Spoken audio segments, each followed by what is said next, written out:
배들이 고프시군요. 자, 물권법 총론입니다. 이제 물권법 하면은 한 바퀴가 돌아가는 거죠.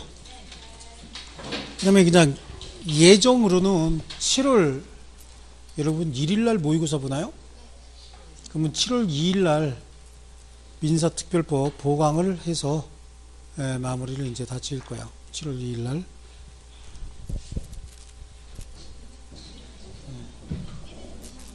일일날이 세터데이죠. 어떤 분이 촌스럽게 발음한다 그래서 세러데이. 네. 영어는 영국식 발음이 98%고 미국식 발음이 2%밖에 안 해요. 전 세계에서. 한국만 유달리 유난스럽게 미국식 발음 좋아하는데요. 전 세계 영어를 쓰고 있는 인구의 98%가 영국식 영어를 쓰는데 한국만 미국식 영어를 좋아한대요. 좀 이상한 거죠. 그러면서 미국 사람 보면 되게 미워하죠.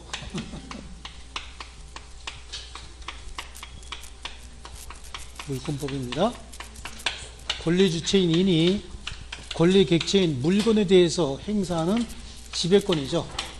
배타적이고 지배권이면서 직접적인 지배권이에요. 배타적이고 직접적인 지배권이고, 여기서 나오는 이익을 독점적으로 향유하겠다라고 하는 목적의 지배권을 얘기하는 거예요. 원래 물권은 물건에 대한 지배권이었는데 나중에 물권이 다양화되면서 일정한 권리 우에 성립하는 물권도 있었는데 담보 물권이 대체적으로 권리 우에도 성립하는 물권이에요. 지배권입니다. 그 중에서 우리는 또 질권은 우리 시험 범위도 아니잖아요. 그러니까 저당권만 좀 잘 보시면 전세권이나 지상권을 목적으로 저당권이 성립될 수 있다. 요거 한 줄만 알면 돼요. 지상권이나 전세권을 목적으로 저당권 설정할 수 있다. 나머지는 다 물건이죠. 물건이에요. 이 물건은 배타적이고 직접적으로 지배가 가능해야 되기 때문에 반드시 독립성을 갖춰야 되죠. 독립성을 갖추지 못했으면 배타적 지배가 불가능한 거예요. 그 다음에 범위를 특정할 수 있어야만 배타적인 지배가 가능해요. 배타적이라고 하는 건 내가 지배하는 동안 타인의 지배를 허용하지 않겠다, 그런 얘기거든요. 그 다음에 현존하고 있어야 되죠. 그래야 직접적으로 지배해서 이익을 독점할 수 있는 겁니다. 현실적으로 이익이 발생하는 그 이익을 독점해야 되기 때문에 현존해야 된다. 그래서 독특현 물건만이 물권의 객체가 된다. 밑에서부터 현존하는 특정의 독립된 물건만이 물권의 객체가 된다라고 해서 여기서 만들어낸 이론이 일물일권주예요. 물건이 하나면 이건 한자로 써야 되거든요. 아시겠죠? 예. 욕하다가 걸리면 그냥 안 놔둘 거예요. 예. 여기서 얘기하는 일물 할 때 이 물건은 우리 민법상 물건은 부동산 아니면 동산이죠. 부동산은 토지 아니면 뭘로 구분이 돼요? 건물로 구분이 되죠. 원래 건물을 토지와 별개의 부동산으로 취급하는 나라는 세계적으로 우리나라밖에 없어요.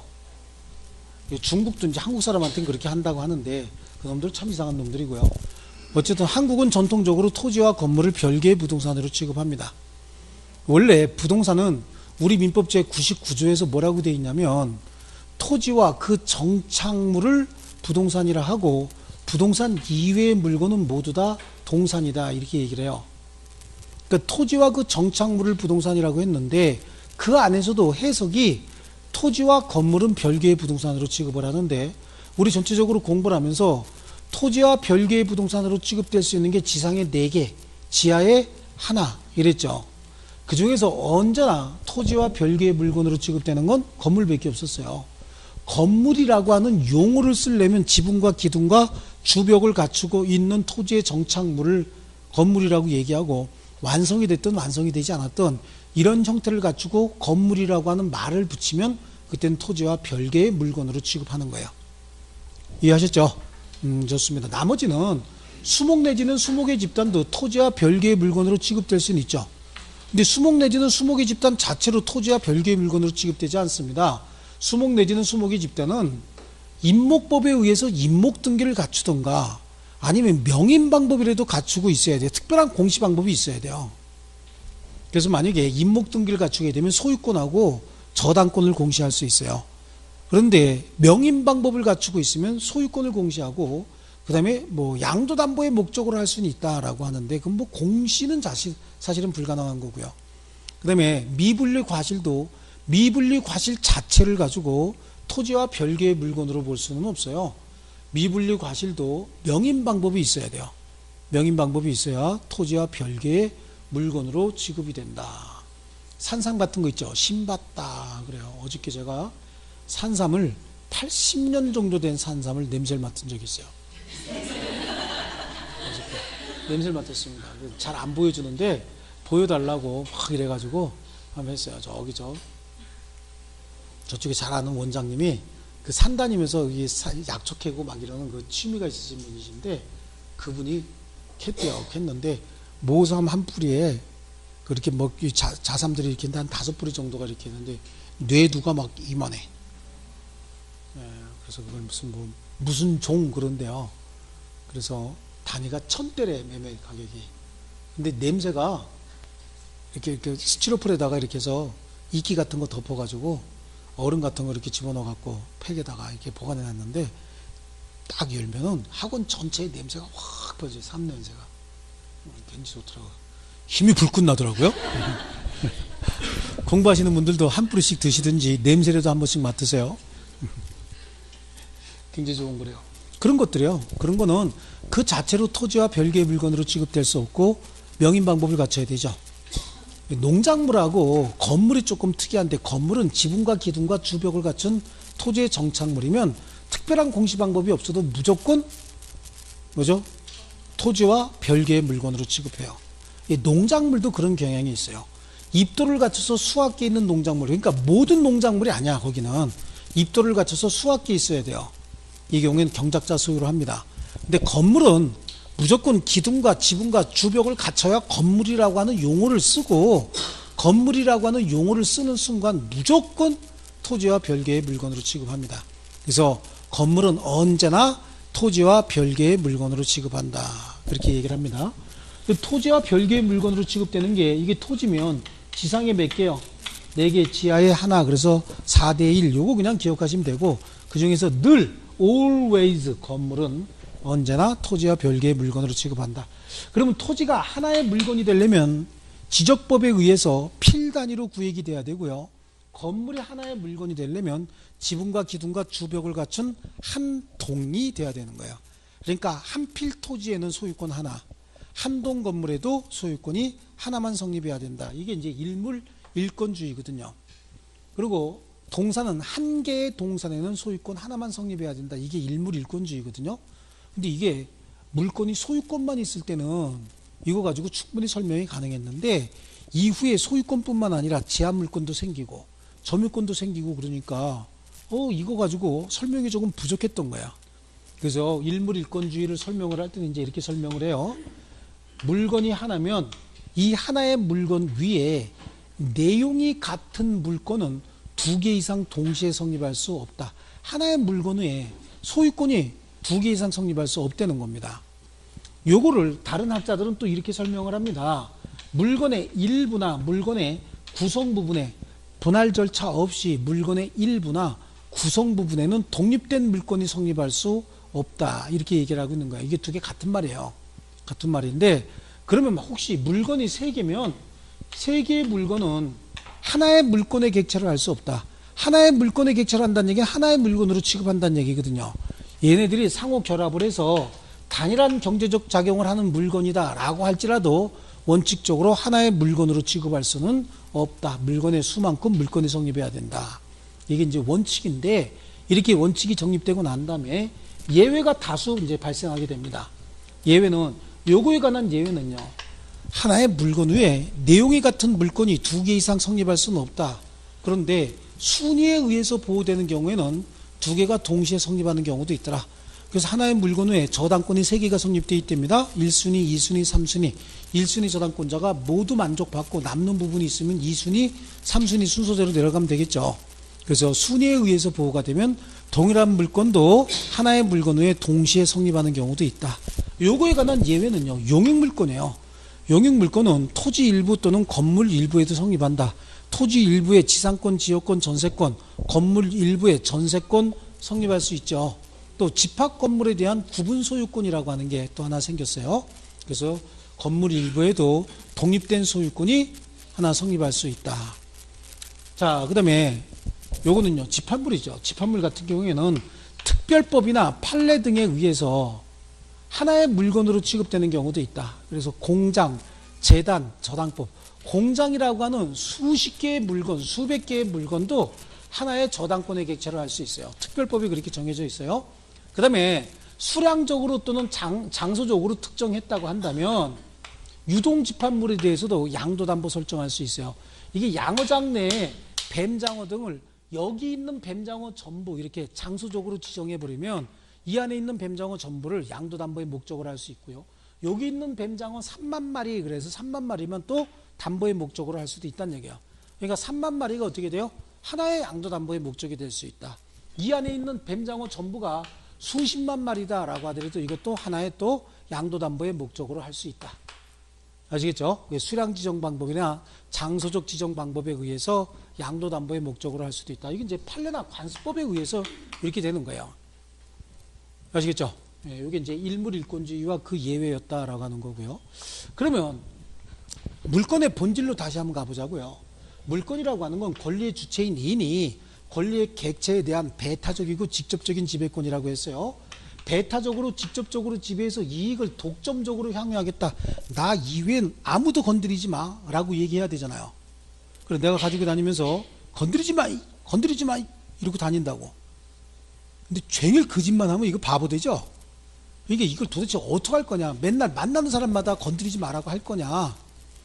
고민하다 보니까 그러지 말고 이거는 지금 배타적이고 직접적으로 지배해서 세상 사람 누구에게나 다 독점적으로 향유할 수 있는 권리잖아요.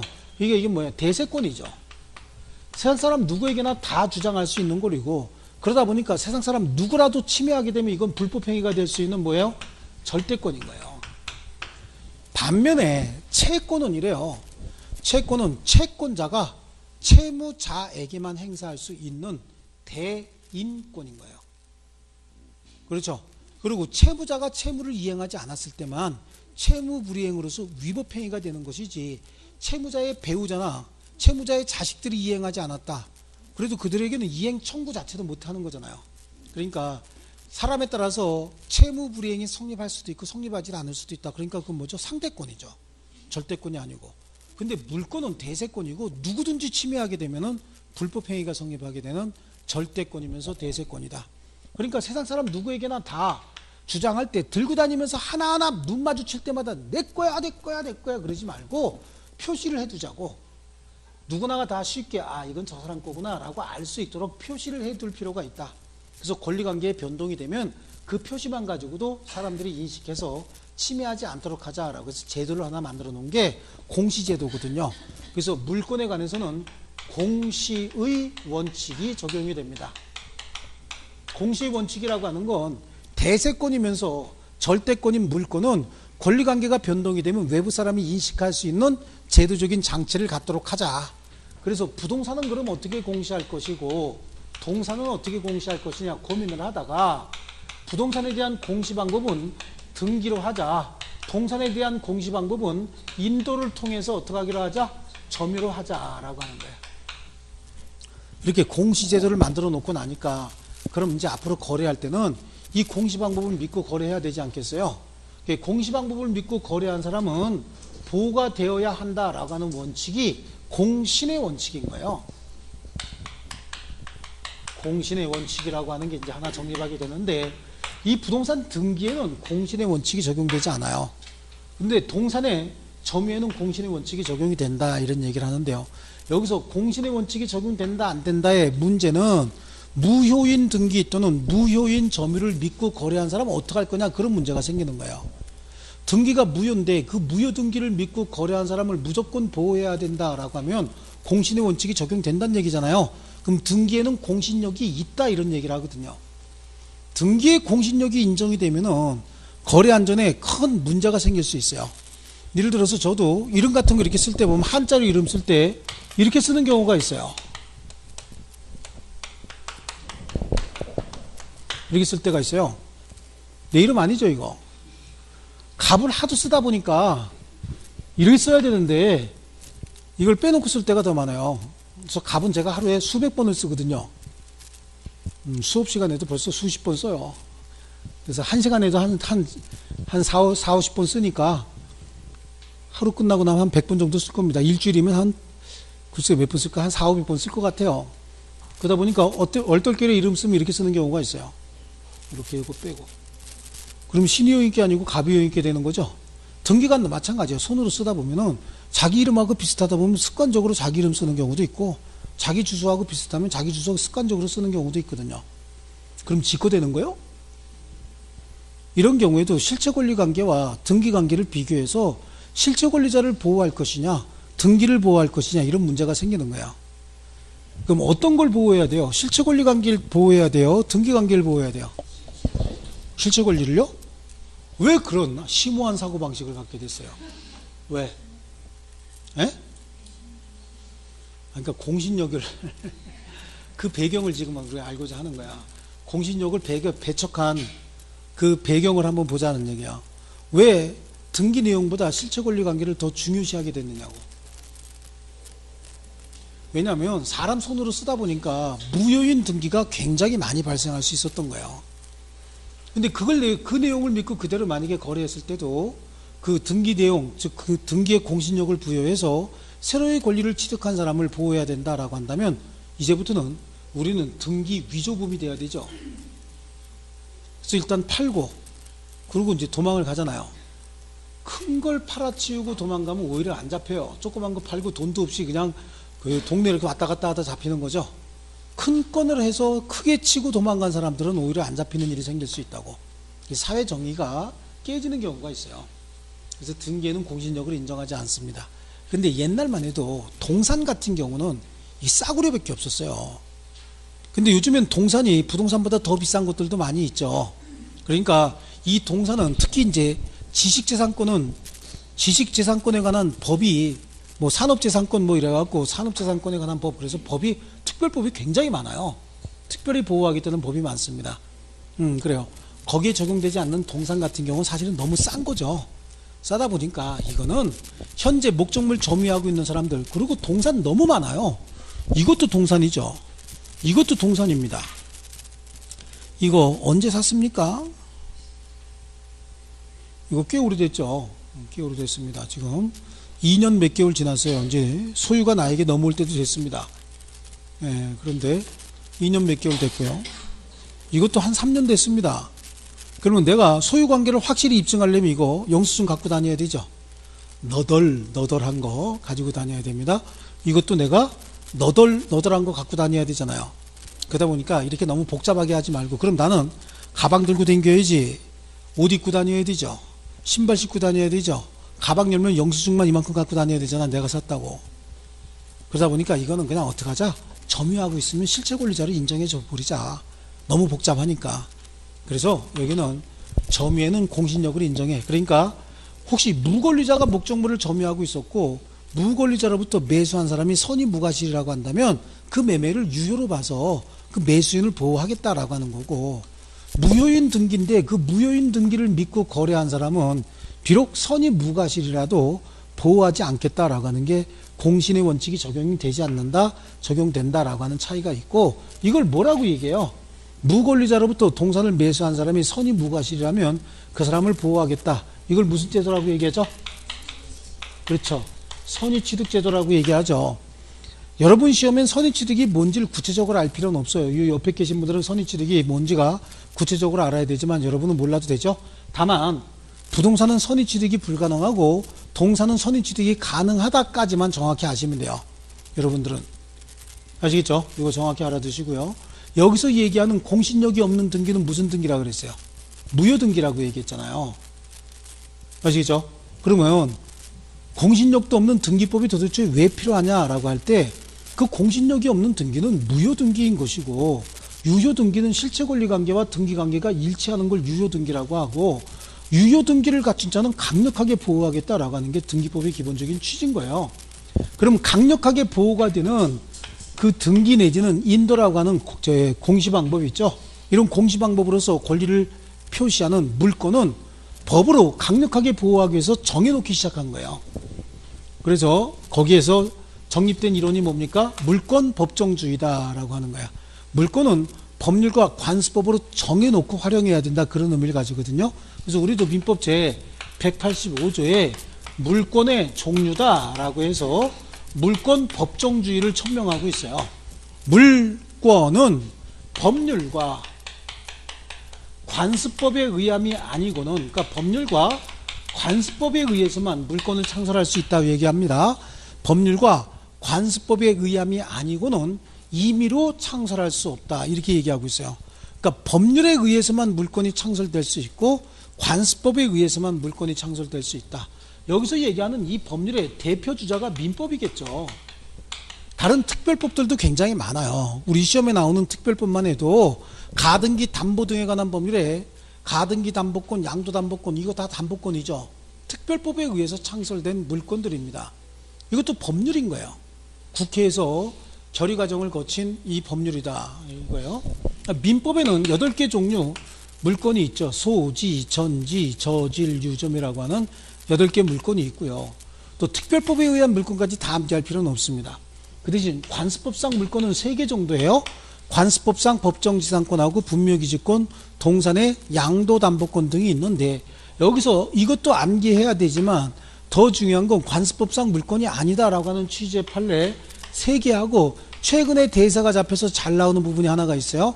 여기 온천권, 사도통행권, 공원시설 이용권은 관습법상 물권이 아니다라고 얘기를 합니다.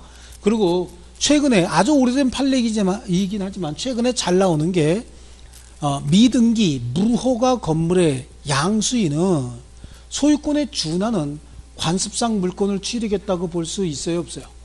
없다죠. 왜냐하면 소유권에 준하는 관습상 물권은 물권 법정주의 원칙상 허용할 수 없어요. 법률과 관습법으로 정한 거 아니면 물권이 아니라고 하는데, 소유권에 준하는 관습상 물권은 우리 민법 어디에도 정해놓지 않았죠. 그래서 그런 물권은 존재하지 않기 때문에 소유권에 준하는 관습상 물권을 취득했다고 볼 수 없다. 그러면 이제 결론적으로 뒤에서 배울 거 미리 앞에서 땡겨서 배우자고요. 미등기 무허가 건물의 양수인은 뭘 취득한 거예요?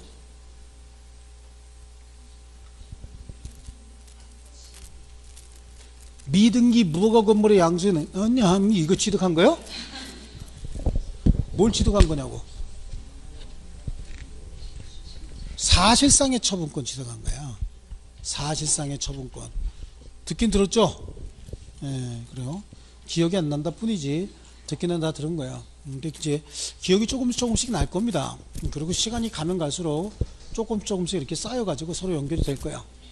자, 그렇습니다. 그래서 요거 좀 잘 이렇게 알아두셔야 됩니다. 여기까지가 물권에 관한 입문 과정이고, 그 다음에 가면 이제 물권의 효력을 배워야 돼요. 여기서 물권의 효력은, 물권 총론에서 배우는 물권의 효력은 8가지 물권이 공통적으로 가지고 있는 효력이다 라고 해서 우선적 효력하고 물권적 청구권을 공부해요.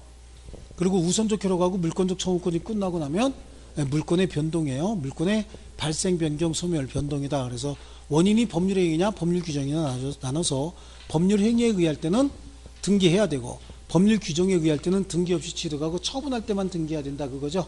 그래서 거기서 이제 등기제도를 좀 공부하죠. 예, 등기에 관한 걸 조금 이렇게 공부하고요. 그래, 이렇게 형성해 나가는 겁니다. 자, 그래서 먼저 여기까지 한번 볼게요. 물권의 특질과 물권 법정주의인데, 물건에 대한 직접적이고 배타적인 지배권을 물권이라고 한다.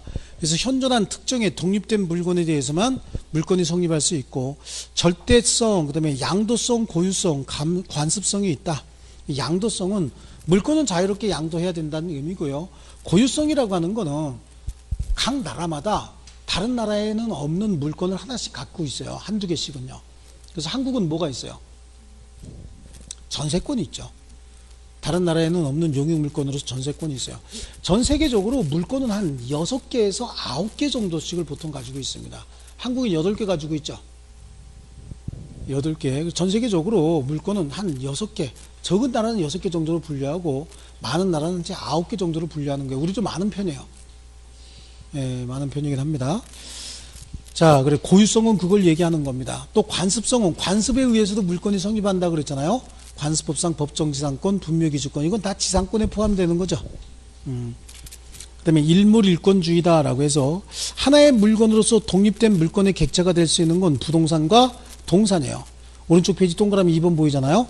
부동산은 토지와 건물이죠. 토지, 한필 토지는 소유권 하나만 성립한다. 건물도 지붕과 기둥과 주벽을 갖추고 있으면은 하나의 건물로 보는 거고, 한동 건물에는 하나의 소유권. 수목 및 수목의 집단은 임목에 관한 법률에 의거 임목 등기를 하든가 아니면 명인 방법 정도는 갖추고 있어야 되고요. 미분리, 천연과실 있죠? 미분리 과실 이런 것도 명인 방법에 의해서 독립된 소유 부동산으로 인정되기도 한다. 농작물은 입도를 갖추고 수확기에 있어야 된다.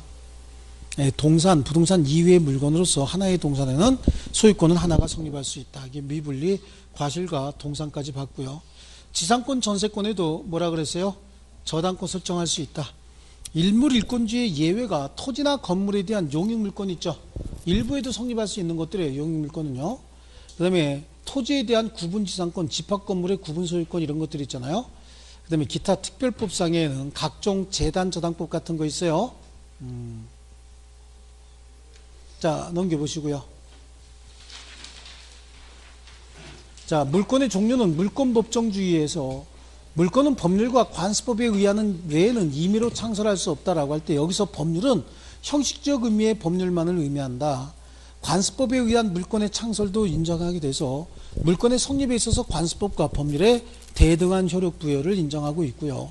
임의로 창설하지 못한다는 얘기는 종류도 그렇고 내용도 그런데 여기서는 좀 더 구체적으로 보면은 당사자 합의로 물권의 새로운 종류의 물권을 창설해낼 수 없어요. 이건 무조건 다 무효예요. 그런데 민법에 정한 물권 중에 내용만을 변경하는 건 가능하냐? 이것도 불가능해요. 저당권을 설정할 때 저당권은 교환가치에 대한 지배권만을 저당권의 목적으로 해야지, 저당권을 설정하면서 등기관한테 우리는 사용수익권도 부여해 주세요 라고 해봐야 사용수익권은 저당권의 효력으로 인정하지 않습니다. 그래서 종류강제 위반하면 전부 무효지만 내용강제 위반하면 그 부분만 무효가 된다. 자, 그러면 물권의 종류는 민법상 물권, 소지전지 저질유점이죠. 특별법상 또 관습법상 물권이 있어요. 사도통행권, 온천권, 공원시설 이용권은 관습법상 물권이 아니다라고 하는 거 있잖아요. 그 다음에 두 번째 있는 판례는 미등기 무허가 건물의 양수인에게 소유권에 준하는 관습상 물권이 있다고 볼 수 없다. 왜? 그런 물권은 존재하지도 않는 것이다. 그 다음에 이제 물권의 종류까지 봤네요. 자, 그리고 이제 물권의 효력이에요. 물권의 효력 중에서 이제 우선적 효력이죠. 우선적 효력은 하나의 물건 후에 두 개 이상의 물건이 존재한다. 또는 하나의 물건 후에 물건과 채권이 서로 성립하고 있다. 그럼 어떤 게 먼저 보호받을 것이냐 이런 문제가 되는데, 물건과 물건이 충돌하게 되면은 물건의 종류에 따라서 조금 달라집니다. 그래서 그 물건이 소유권을 중심으로 한 본권 중에 하나였다. 본권과 점유권이 서로 충돌한다. 그럼 점유권은 항상 모든 권리와 병존합니다. 어떠한 권리와도 충돌하지 않습니다. 점유권은 항상 병존이에요. 그럼 이제 점유권 빼고 나면 이제 본권만 남았죠. 본권은 소유권과 제한물권으로 나누어져요. 소유권과 제한물권이 충돌하면 뭐가 우선일까요? 제한물권이 우선해야 되죠. 그러면 제한물권 상호간에는요, 성립한 순위에 의해서 보호 여부가 결정이 되는 거고요. 그 다음에 물권과 채권이 서로 충돌한답니다. 그러면 절대권이면서 대세권이고 공시 방법을 갖추고 있는 물권이 채권에 우선하는 걸 원칙으로 해요. 채권이 물권에 후순위로 밀리는 이유는 권리관계의 진정성을 확보할 수 없기 때문에 그래요. 물권이라고 하는 건 공시제도 등을 통해서 권리관계의 진정성이 외부에 공시되어 있거든요. 근데 채권이라고 하는 건 당사자 사이에 은밀하게 성립하는 경우가 대부분이에요. 여러분들도 여러분이 나 빚이 얼마다라고 하는 거 외부에다 자랑 안 하죠. 그건 무슨 큰 자랑이라고 그걸 하고 써, 외부에다가. 네, 그러다 보니까 채권 채무 관계는 당사자 사이에 은밀하게 성립하기 때문에 물권과 채권이 충돌하게 되면 권리관계의 진정성이 확보되어 있는 물권을 우선시하기는 하되, 다만 채권도 공시제도 등을 갖추고 있답니다. 등기나 대항 요건을 갖추고 있는 채권이면 물권과 성립한 순위에 의해서 보호 여부가 결정이 될 수 있어요.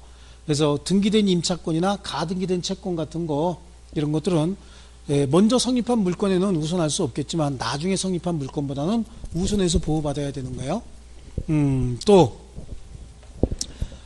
채권 중에서는 말이죠, 항상 최우선적으로 보호되는 채권들도 있어요. 이 뭐가 있을까요? 최우선적으로 보호되는 채권들? 그렇죠. 주임법이나 상임법에서 정하고 있는 소액보증금 중 일정액 정도죠. 이건 사람의 생존과 직결된 것들이라고 보는 거예요. 거기다가 근로자의 일정 부분의 임금 채권들, 퇴직급여, 재해보상금 이런 거 있잖아요. 전액이 아니고 최근 3년분에 해당하는 퇴직급여, 최근 3월분에 해당하는 임금, 재해보상금 이런 정도는 선순위 담보물권보다 언제나 최우선적으로 보호받는다. 왜 그래요? 사람의 생존과 직결된 것들이기 때문에 그렇습니다. 아시겠죠? 자, 그래서 물권과 채권의 충돌 이렇게 봤고요. 그 다음에 나오는 게 물권적 청구권이죠. 그렇죠? 이 물권적 청구권은 굉장히 중요합니다. 이 부분은 거의 매해 시험에 등장하고 있는 게 이 물권적 청구권이에요.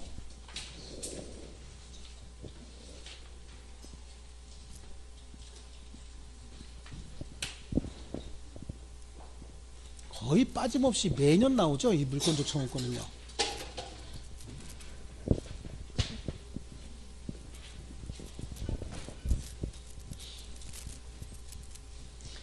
자, 물권적 청구권은 물권의 배타적이고 직접적인 지배권에 효력을 보충하기 위해서 필요한 겁니다.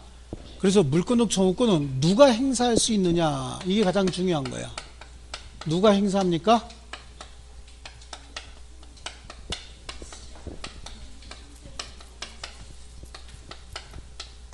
현재 물권자만이 행사하는 거죠. 그럼 누구에게 행사하느냐라고 하는 거예요. 누구에 행사합니까? 현재 방해 또는 방해할 염려가 있는 자죠.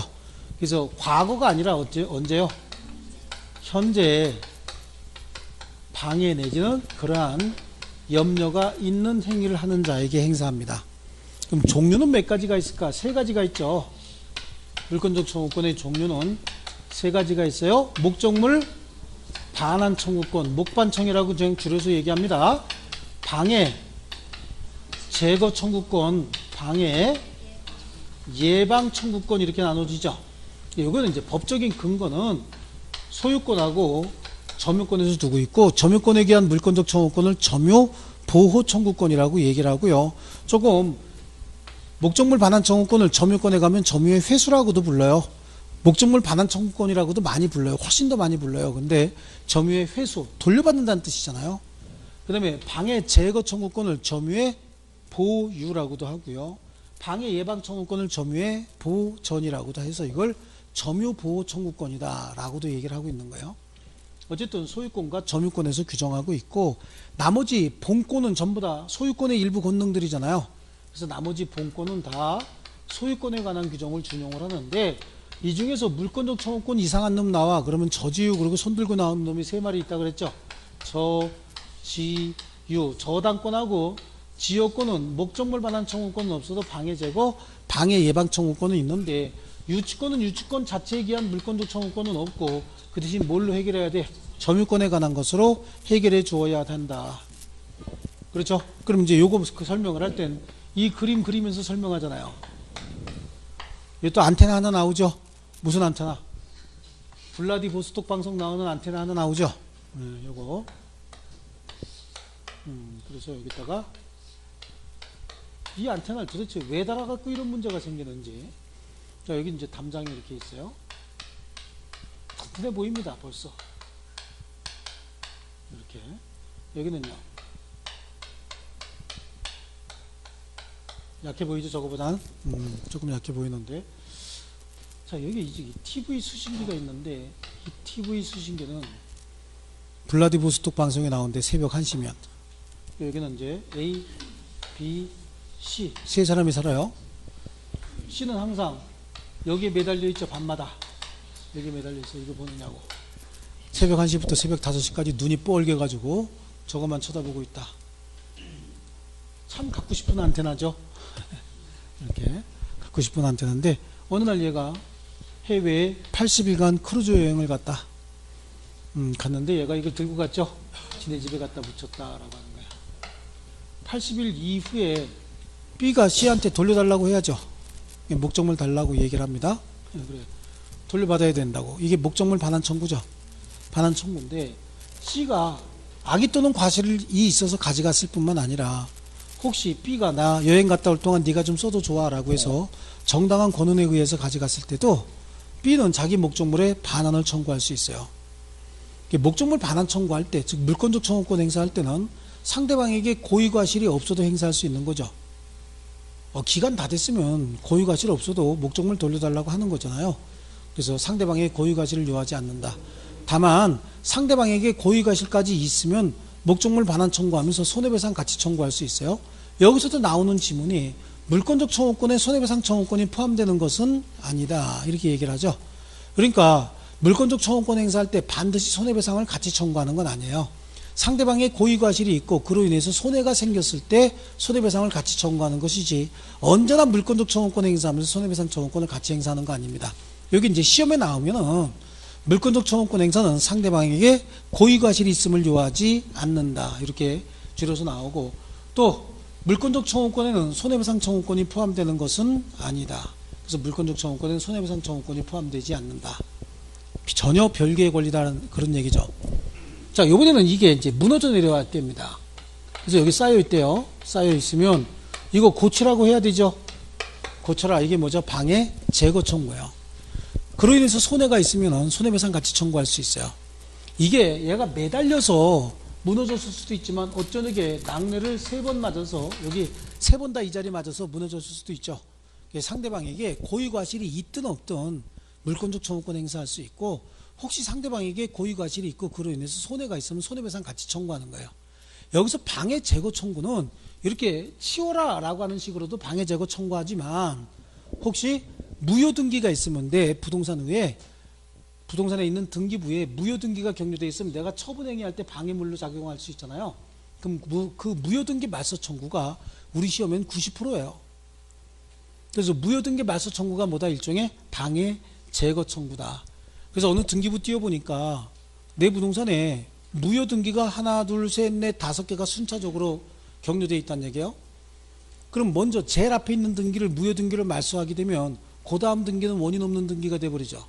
그것도 무효등기로 말소하게 되면 그 다음 등기도 원인 없는 등기가 되는 거고, 그것도 말소하게 되면 그 다음 등기도 원인 없는 등기, 그것까지 말소하게 되면 그 다음 등기도 원인 없는 등기가 되죠. 그래서 모든 걸 다 말소하고 집에 올 때는 부들부들 떨면서 집행이 짓고 오죠. 왜 그래요? 너무 사력을 다했다는 얘기예요. 그래서 진이 다 빠졌다. 그러니까 그렇게 하지 말고 한 방에 최종 양수인한테 진정명의 회복을 원인으로 한 소유권 이전 등기도 청구할 수 있고, 두 개 다 방해 제거 청구의 일종이에요. 그래서 진정명의 회복을 원인으로 한 소유권 이전 등기 청구 소송에서 패소하면 무효등기 말소 청구 소송 다시 할 수 없어요. 그 반대도 마찬가지죠. 무효등기 말소 청구 소송에서 패소하게 되면 진정명의 회복을 원인으로 한 소유권 이전 등기 청구 소송도 제기할 수 없다라고 얘기를 합니다. 아시겠죠? 한 15분 남았어요. 상체 이렇게 피시고요. 아랫배에다가 힘 조금 주시고 그래야 잠이 안 와요. 잠이 오는 이유가 뭐예요? 배가 처지면 잠이 오는 거예요. 배가 처지면 100%예요. 배가죽이 늘어나면 가죽이 부족하기 때문에 눈가죽이나 턱가죽을 땡기게 돼 있어요. 부족한 가죽을 어디서 보충해? 이게 물리적 이론이거든요.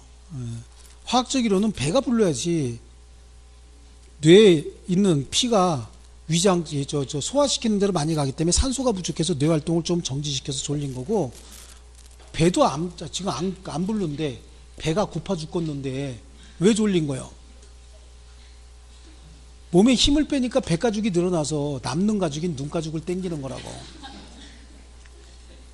그러니까 아랫배에다 힘 딱 주고 상체 딱 세우면 절대 잠 안 와요. 자, 다시. 그래서 방해 제거 청구권 행사했습니다. 손해배상 청구권은 행사할 수도 있고 안 할 수도 있고요. 이번에는 붕괴는 안 되는데 붕괴될 염려만 있다는 거죠. 붕괴될 염려만 있을 때는 이거 고치라고 할 수 있죠. 고쳐달라고 한다고. 이걸 방해 예방 청구다. 근데 방해 예방 청구를 하든지 아니면 손해배상에 담보를 제공 요구할 수 있죠. 근데 이것도 또는인데 이거 참 잘 나옵니다. 와, 함께 이런 식으로 해서 잘 나와요.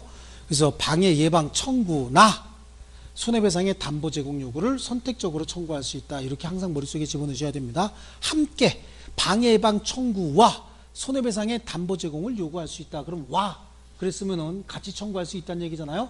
그럼 그거 틀린 거예요. 나 그래야 돼요. 와 그러면 틀린 겁니다.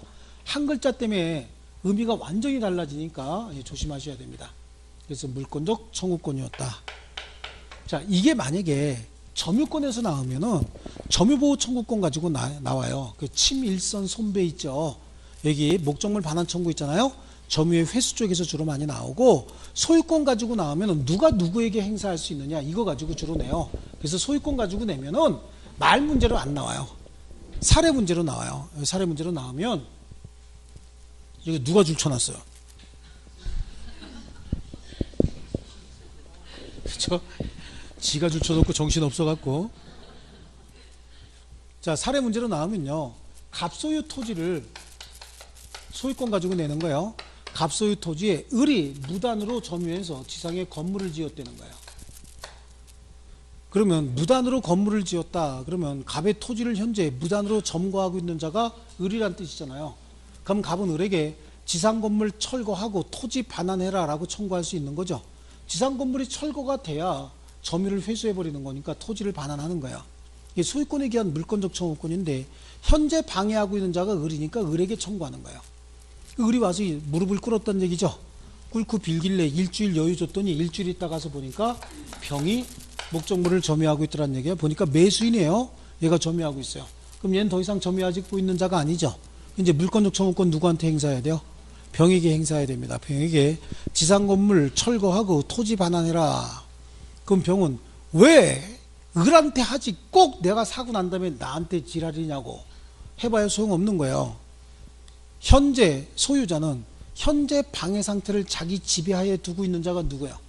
병이잖아요. 병에게 청구하는 겁니다.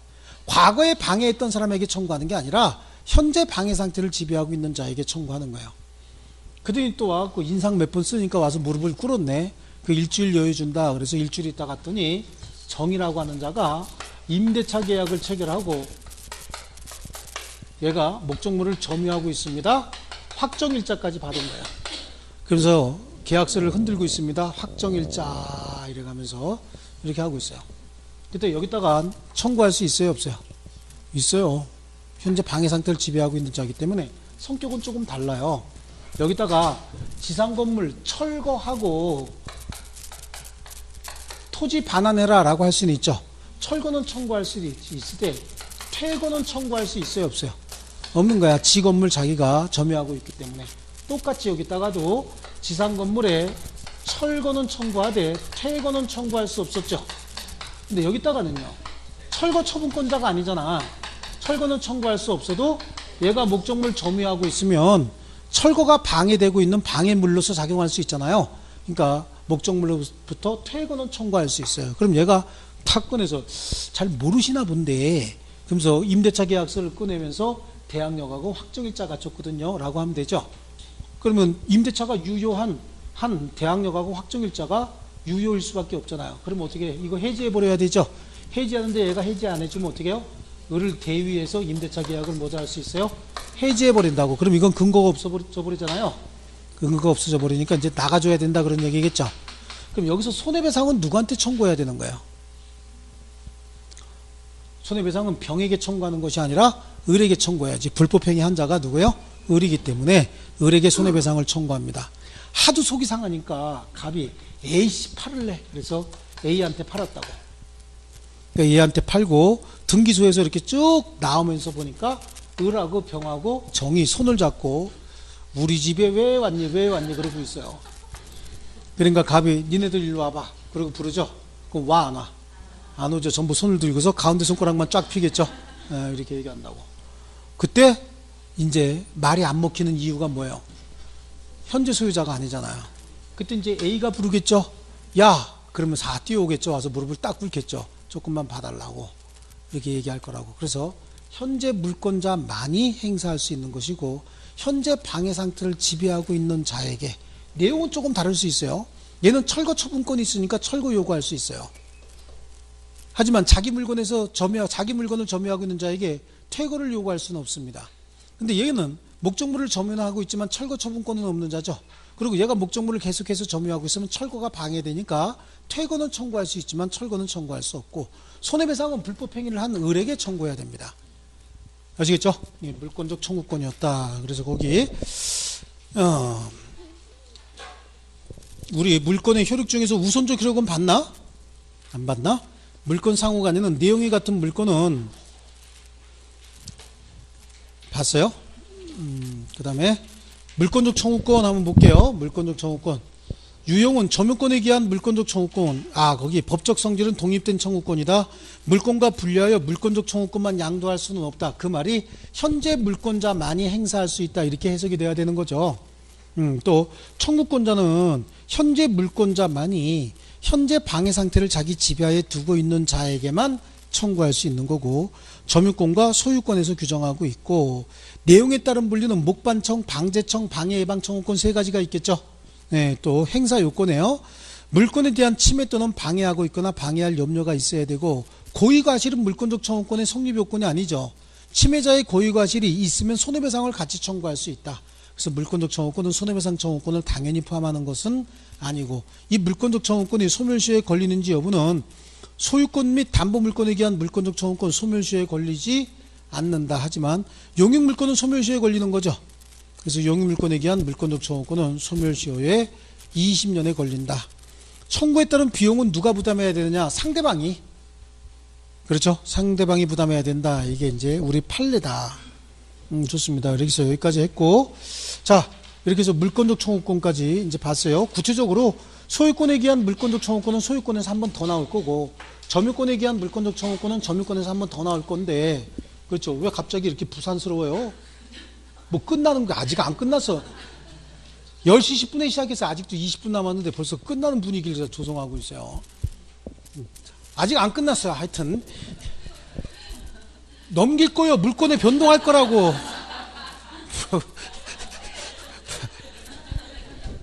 자, 다시 한번 보세요. 되게 웃겨요. 그죠? 초등학생하고 똑같아. 벌써 예상한 거야. 끝났다고. 예상해서 마음으로 이제 마무리 지었어. 벌써. 이렇게 쫙 짓고. 다시 이쪽에 보세요. 이제 소유권은 누가 누구에게 행사할 수 있느냐라고 하는 게 주로 나와요. 저게 사례 문제로 나온다고 꼭 소유권에 관해서 나오면. 왜냐하면 소유권은 물권적 청구권의 내용이 목적물 반환 청구권은 소유자는 그 물건을 점유한 자에게 물건의 반환을 청구할 수 있으나, 점유자가 특별한 정황이 권한이 있으면 거절할 수 있다. 이렇게 돼 있어요. 그러니까 거기는 법조문 가지고 낼 게 없어요. 결국은 판례 가지고 사례로 엮어서 내는 수밖에 없어요. 그런데 점유권에 기한 물권적 청구권은 점유권 자체는 권리가 분명치 않아요. 그래서 점유에 침탈이 있을 때만이야. 점유하고 있는 게 어떻게 하고 점유하느냐, 이건 구체적으로 따져야 돼요. 소유권은 그런 거 관계없어요. 임차인이 목적물 점유하고 있어도 목적물 반환 청구했다가 임차인이 임차권을 주장하면서 거절해버리면 또 뭐 거절도 가능한 거고요. 근데 점유권에 기한 물권적 청구권은 반드시 점유에 침탈이 있어야 된다고. 점유자 의사에 반해서 점유를 뺏겼어야 된다는 얘기예요. 점유에 침탈이 없었으면 점유권에 기한 물권적 청구권 행사할 수 없고요. 침탈 후 1년 이내에, 그것도 그 1년이라고 하는 기간은 제척기간으로서 소송을 제기해야 되는 출소기간이다. 이렇게 얘기하고요. 1년이 되기 전이라도 침탈자가 제3자에게 양도했고 제3자가 선이라고 한다면 선의 제3자에게는 대항할 수 없고, 그 다음에 불법행위를 이유로 손해배상도 같이 청구할 수 있다. 이렇게 얘기하고 있는데, 소유권에 기한 물권적 청구권에는요, 손해배상 청구에 관해서 아무런 언급이 없어요. 아무런 언급이 없지만 소유권이 침해되면 이건 당연히 불법행위가 되는 거예요. 그래서 불법행위로 인한 손해배상 청구는 언급이 없어도 당연히 청구할 수 있기 때문에 굳이 언급할 필요가 없는 거야. 굉장히 막강한 권리이기 때문에 아주 깔끔하게 딱 해놓고, 그 대신 모든 판례가 저기에 집중이 돼 있죠. 이 점유권에 기한 물권적 청구권은 침탈이냐 아니냐 이거 따질 줄 알아야 되고, 그 1년이라고 하는 기간이 출소기간이다. 요거고, 선의의 특별승계인에겐 대항할 수 없다. 요건데 침탈 가지고 주로 내고 1년이라고 하는 제척기간이 출소기간이다. 요거 가지고 주로 내요. 거기서는요. 근데 여기는 요 사례 가지고 주로 냅니다. 아시겠죠? 그래서 물권적 청구권 했고요. 넘겨보십니다.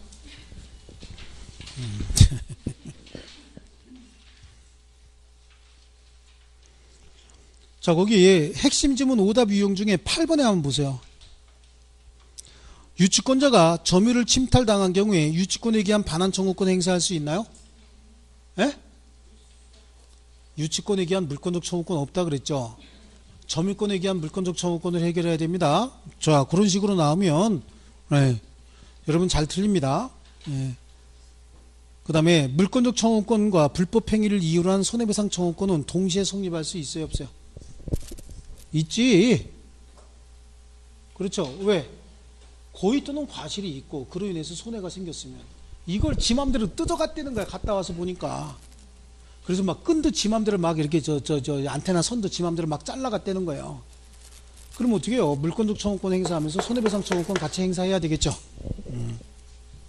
자, 좋습니다. 그래서 물권의 변동 오른쪽 페이지입니다. 제2절. 물권의 변동은 물권의 발생, 변경, 소멸을 의미하죠. 이제 여기서 마무리 짓는 거예요. 이렇게 차분하게. 아시겠죠? 이렇게 해서 여기서부터는 다음 시간에 할 거예요. 수고했습니다. 가서 밥 맛있게 드세요. 수고했습니다. 예.